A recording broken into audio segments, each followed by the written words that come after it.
قل هل يستوي الذين يعلمون والذين لا يعلمون إنما يتذكر أولو الألباب. الحمد لله حمدا كثيرا طيبا باركا فيه وأشهد أن لا إله إلا الله وحده لا شريك له وأشهد أن محمدا عبده ورسوله. Nous allons continuer nos cours sur la sincérité. Et Inch'Allah, ceci sera le dernier cours sur la sincérité.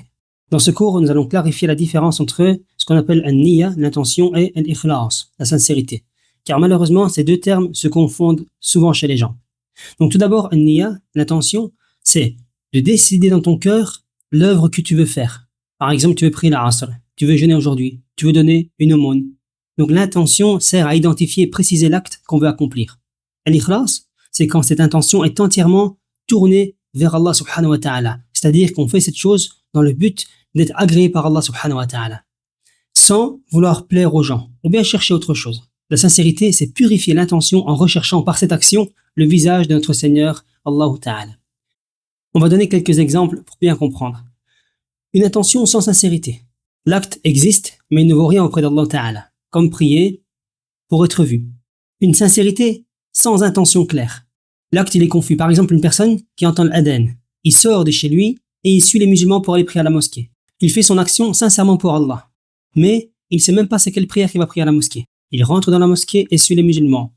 Il rentre dans la prière et commence Allahu Akbar.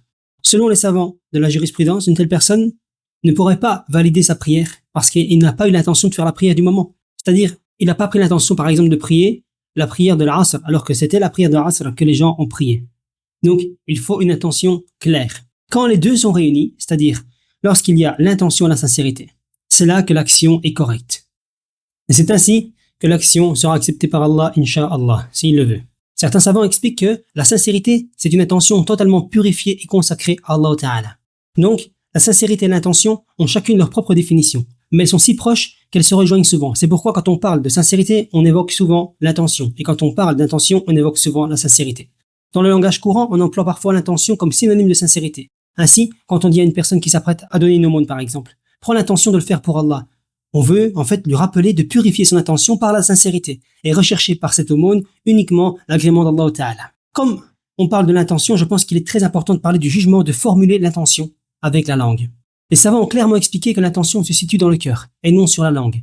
La prononcer à voix haute pour les prières ou pour jeûner est considérée comme une innovation qui n'a pas été transmise du prophète ni des compagnons. Et les savants ont mis en garde contre la gravité de l'innovation en matière de religion. Il y a à ce propos une parole attribuée aux premières générations qui dit « Ma ahdatha qawmun bid'atan illa nuzi'a mithluha min as-sunnah » Il n'y a pas un peuple qui introduit une innovation dans la religion sans qu'une sunna disparaisse. Cela montre que l'innovation enlève une partie de la religion et que c'est donc une des choses les plus graves qu'il y a auprès d'Allah Ta'ala.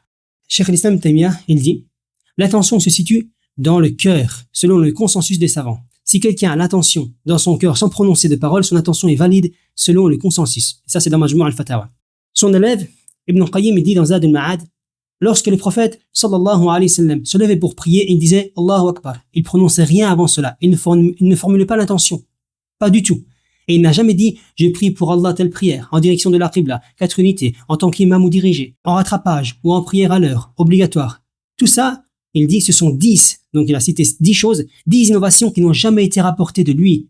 Ces choses n'ont ni été rapportées par une chaîne authentique, ni faible, ni interrompue, ni continue, ni même des compagnons, ni des tabi'un, ni des 4 grands imams. Donc, ceci est clairement une innovation. Et le grand savant, Al-Qastallani, qui est Ahmed ibn Muhammad Abi Bakr Al-Qastallani, donc c'est un savant égyptien du 10e siècle de l'Hégire. Il est connu pour avoir fait le commentaire de Sahih al-Bukhari et il est aussi l'auteur d'un livre qui s'appelle Al-Mawahib al-Ladunniya. Très connu, donc, ça veut dire les dons divins. Et c'est un ouvrage consacré à la biographie du prophète, sallallahu alayhi wa sallam. Donc, il dit quoi? Il dit, en résumé, il n'a jamais été rapporté que le prophète, sallallahu alayhi wa sallam, a prononcé l'intention, ni qu'il l'a enseigné à ses compagnons, ni qu'il les a approuvés dans cela. Au contraire, ce qui a été rapporté de lui dans les sunan, et la clé de la prière, c'est la purification. Son entrée, c'est le takbir, et sa porte de sortie, c'est salam. Et donc, dans les deux sahih, lorsqu'il a enseigné à l'homme qui avait mal prié, quand il lui a enseigné la prière, il lui a dit, quand tu te lèves pour faire la prière, fais le takbir, puis récite ce que tu veux du Coran avec toi, ce que tu as mémorisé. Et il ne lui a pas ordonné de prononcer quoi que ce soit avant le takbir.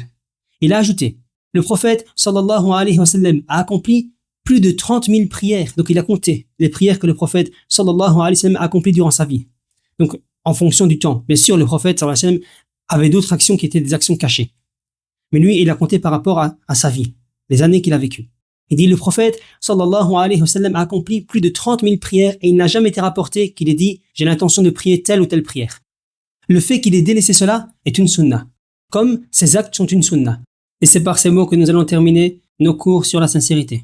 Subhanakallahumma wa bihamdik, ashhadu an la ilaha illa ant, astaghfiruka wa atubu ilayk.